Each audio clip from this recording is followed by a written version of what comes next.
Eu sou o professor Demetrio Santos, do canal CLP Descomplicado, e nesta videoaula nós vamos aprender a configurar o hardware e aprender a fazer a programação no TIA Portal para o sistema ASI. E o que vem a ser o sistema ASI, ou Atuador Sensor Interface? É um sistema de redes industriais que utiliza a conexão entre dispositivos de campo, no caso sensores e atuadores, com sistemas de processamento de dados, no caso o nosso CLP. Uma das principais características do ASI é trafegar uma informação de natureza discreta, ou seja, simplesmente um bit, 0 e 1, utilizando um mesmo par de fios para alimentação e trafegar os dados. O sistema ASI ele faz uma comunicação entre um master, que no caso é um módulo nosso instalado na arquitetura do controlador, e um slave, de maneira cíclica, onde este módulo solicita a informação e o slave responde realizando ou uma tarefa, no caso do atuador, ou retorna um valor lido por um sensor. Bom, toda a rede ASI é composta por alguns componentes básicos. E quais são eles? Controlador, o módulo master, que é o nosso módulo de interface, os slaves, que são os atuadores sensores, uma fonte para alimentação e um cabo para meio físico, para alimentação desses sistemas interligados com o controlador. Bom, vamos conhecer cada um deles e vamos observando no TIA Portal como que eles funcionam.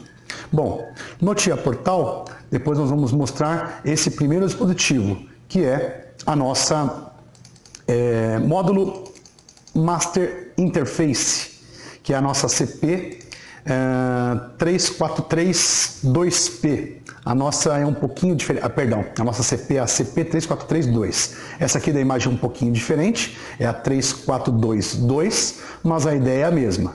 A principal característica deste módulo é fazer uma comunicação bit a bit com os seus dispositivos e interligar todo esse sistema com o CLP. Onde que está isso no TIA Portal? Se nós formos no TIA Portal, você vai observar que na arquitetura, na configuração de hardware, aqui no Device Configuration, a CP foi instalada aqui, ó, no slot 4. Se você vier aqui no catálogo de hardware, aqui do lado direito do TIA Portal, você vai acessar aqui, ó, em módulos de comunicação. Vamos acessar ali, ó, só para a gente dar uma observada. Acessou.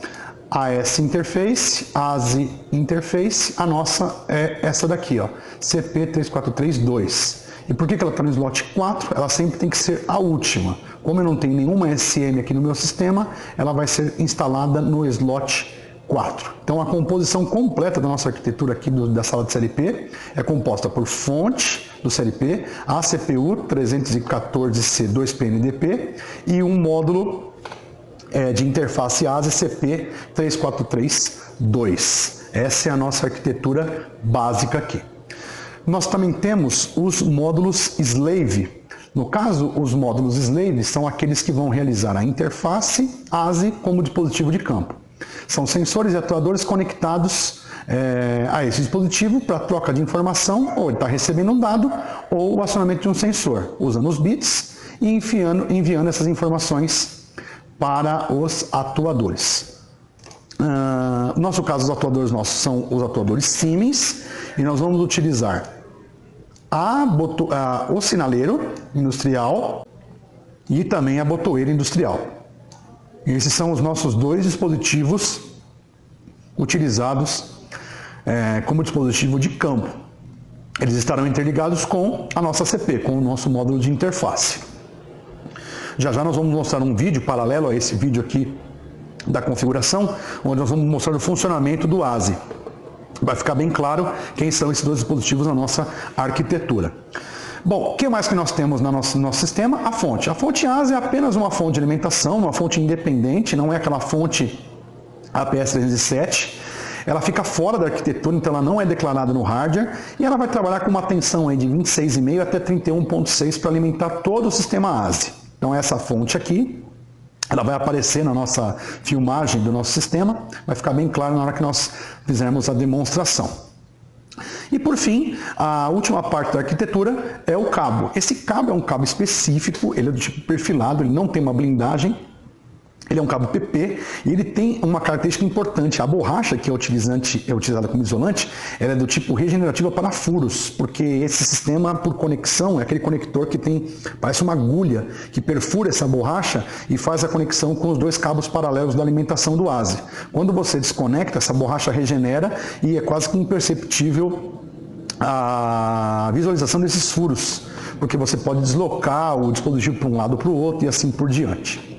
Então esses são os nossos dispositivos utilizados na arquitetura. Se nós observarmos agora, ó, ficaria mais ou menos isso daqui, ó. A fonte alimentando todo o sistema, o meu CLP com o meu Master ASE, a minha CP343, e os meus atuadores e sensores, todos conectados por este cabo com essa borracha regenerativa aqui, todos conectados, enviando aí bit a bit, montando nosso sistema ASE.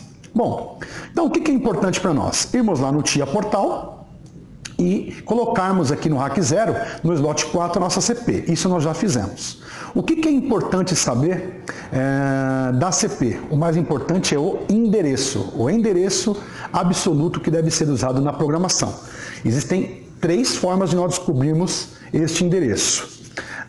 Primeiro, direto no próprio TIA Portal, mas é uma informação um pouquinho incompleta. Você vai observar que eu vou selecionar aqui a CP343 e vou chamar aqui o Device Overview.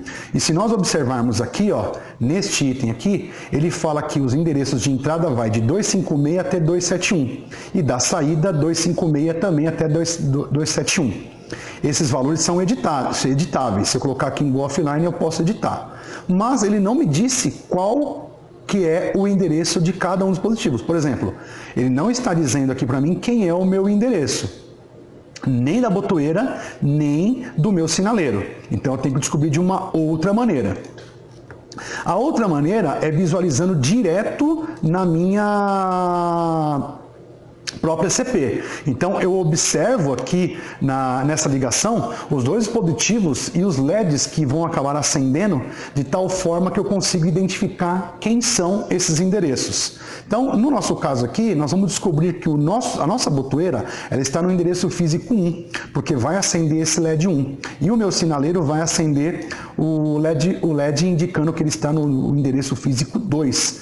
Mas como que você chegou a essa conclusão, professor Demetrios? Utilizando-se deste procedimento. Colocamos a CPU no modo stop, eu desligo todos os slaves instalados no meu sistema, a CP343 tem um botão set que faz com que o módulo entre em modo de configuração. E aí você vai fazer uma varredura e uma leitura. Então eu dei 2 exemplos aqui, ó. Você vai pegar e observar os 9 LEDs que tem disponíveis, como eu mostro aqui, ó, embaixo do botão 7, os 9 LEDs que vão compor qual é o meu endereço físico.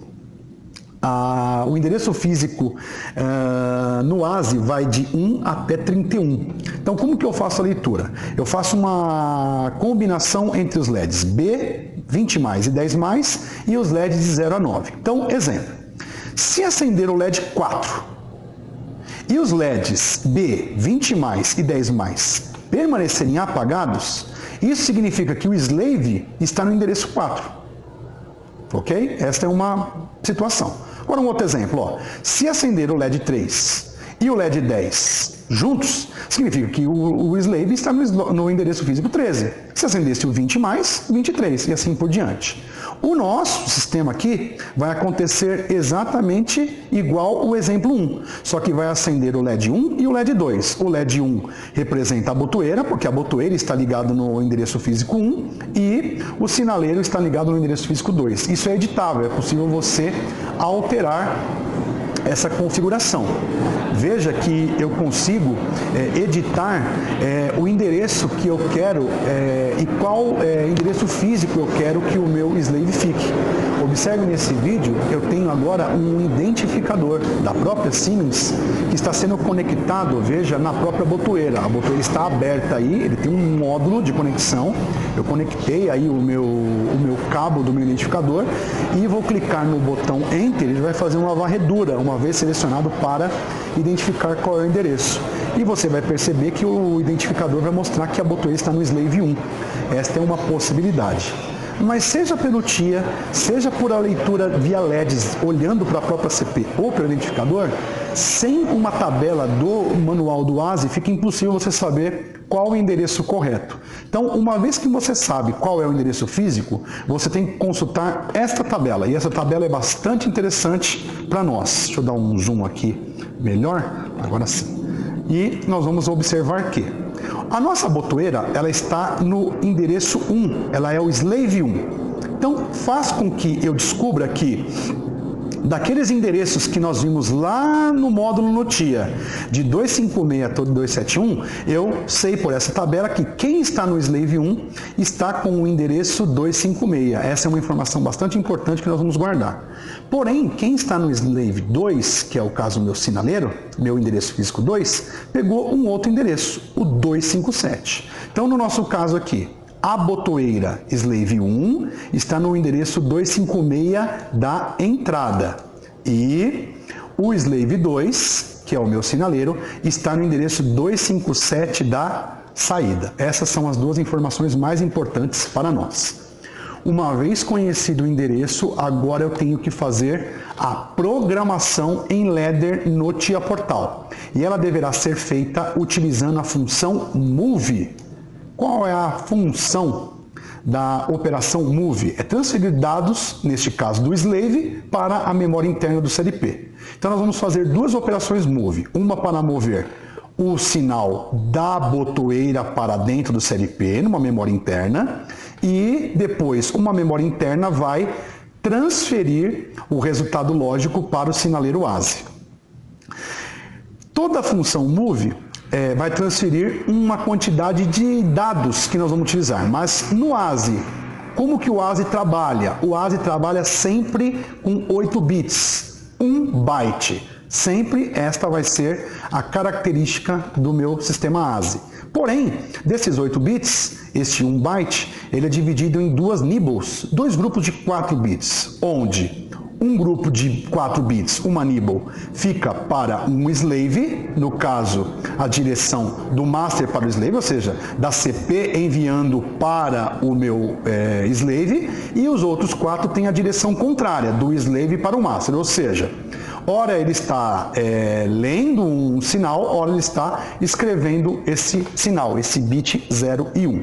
Se nós observarmos aqui, vai ficar bem claro isso. A nossa botoeira ASI, que está no endereço 1, ela ocupa deste meu byte de 0 até o byte ponto 7, a primeira nibble. Olha aqui, ó, ele pega esse primeiro endereço aqui, ó, esse primeiro conjunto de 4 bits, ponto 0, ponto 1, ponto 2, ponto 3. Já o meu sinaleiro, ele não pega a primeira nibble, ele pega a segunda nibble, bit 4, 5, 6 e 7. Slave 1, minha botoeira, os 4 bits menos significativos. O meu sinaleiro ocupa a segunda nibble, os bits mais significativos. E por que isso é importante? Na hora de nós fazermos o move. Então observa agora, olhando aqui para a nossa configuração, como que vai ser construído lá no programa. Eu vou pegar uma network, inserir a função move e vou digitar aqui na entrada no move. PIB 256, periférico de entrada no byte 256. Por que esse endereço? De acordo com a tabela, o slave 1 está neste endereço. Porém, o byte 256, dos 8 bits disponíveis, das duas nibbles, a botoeira pega o primeiro conjunto de 4 bits. Onde, como que eu devo observar a relação?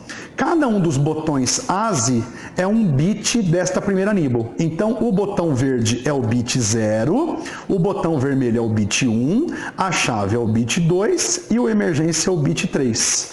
Quando eu fizer a operação move, eu vou jogar para uma memória interna de mesmo tamanho, também 1 byte.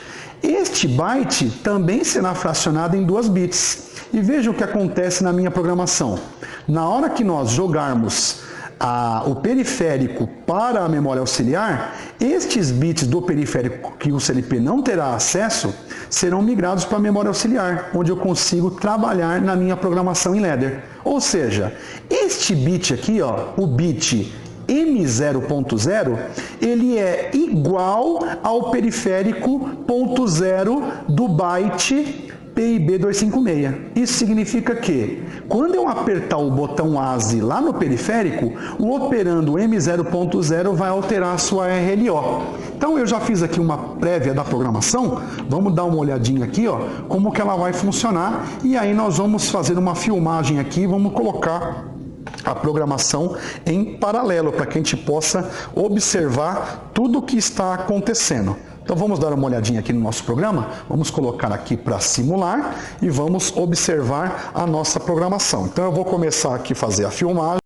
Aqui na filmagem a demonstração do nosso kit, o nosso programa aqui está sendo filmado também, ó, vai correr em paralelo aí. Nós temos a torre de sinalização, a botoeira, aqui a nossa CP343, ao lado dela a nossa fonte. Veja ali o cabo ASE interligando a minha CP, embaixo aqui também da minha botoeira, veja que está interligando, e aqui ó, no final do kit ele termina nesse conector que encaixa aqui nesse conector de engate rápido aqui para ligar a nossa torre de sinalização ASE.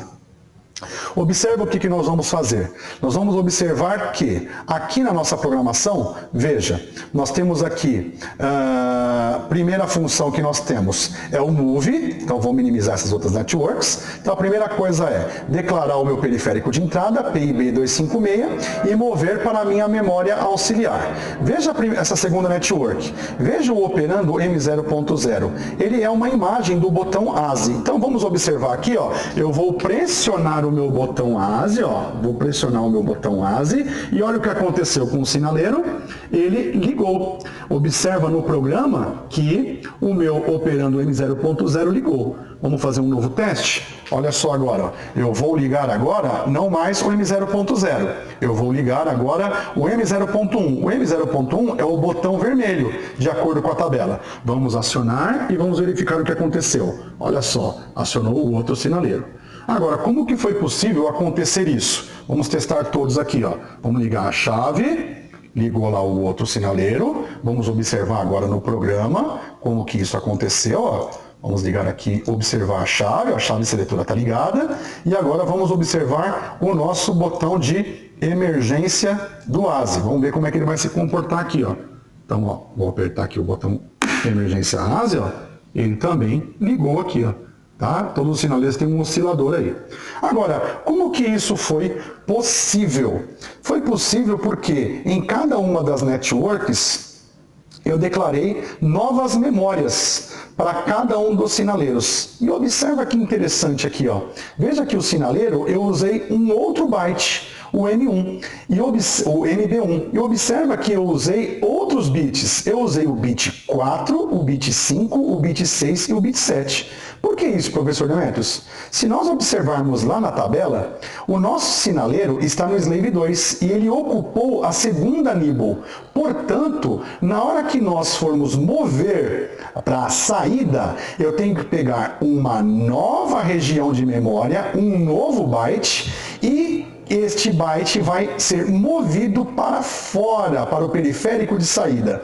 Como o periférico está no endereço PQB 257 e ele ocupou a segunda nibble, eu tenho que pegar os bits mais significativos da segunda nibble para fazer a minha programação. Então, se nós observarmos lá no programa no TIA, veja, ó, o M1.4 é o sinaleiro verde, o M1.5 o sinaleiro amarelo, M1.6 o sinaleiro vermelho e o M1.7 o sinaleiro azul.